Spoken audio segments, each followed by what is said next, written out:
great power comes great responsibility.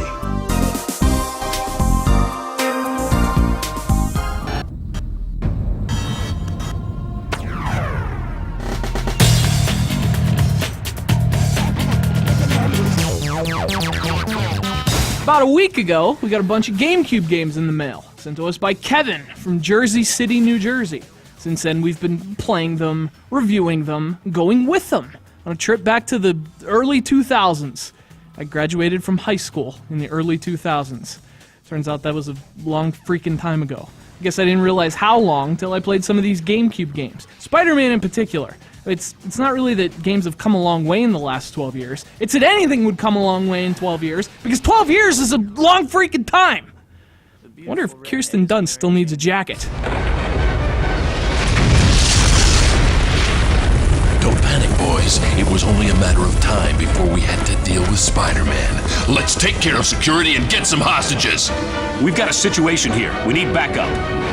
Backup is on the way. I don't know who this creep is, but he's easy to follow. Spider-Man was released in 2002, a tie-in for the blockbuster movie, which has since been rebooted, which kind of bothers me. You can't reboot something that's only a decade old. That's the rules.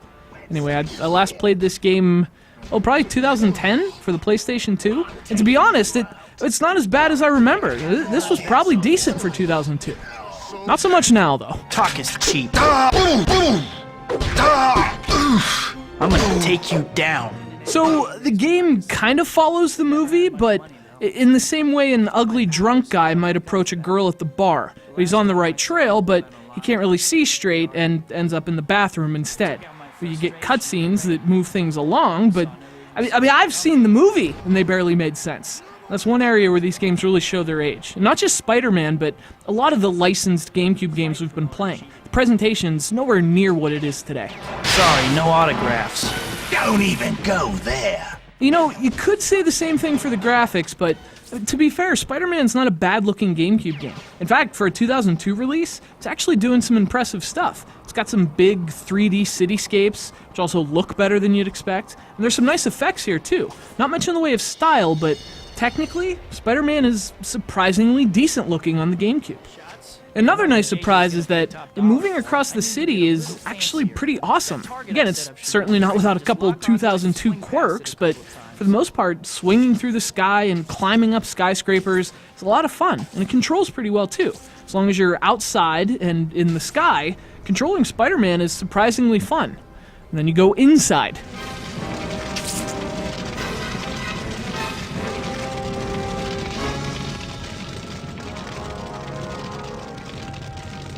Circus in town? And really, that's when you get stuck in the web. I mean, it's almost like two different games with this indoor stuff. The camera's not great outside either, but inside it's a nightmare. And that's because the quarters are so tight, which poses other problems. Spider-Man wants to stick to everything. And that's fine when you're outside, in wide open space. Different story in a 4x4 vent.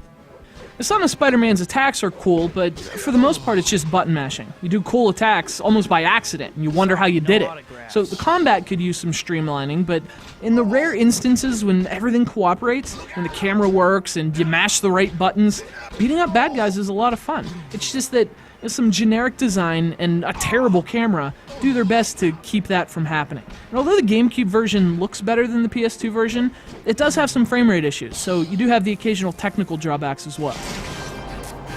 Jane, stop this crazy thing! Whew. That's the last of them. But who sent them? I guess another positive is that you have some of the actors voicing their characters, like Tobey Maguire as Spider-Man.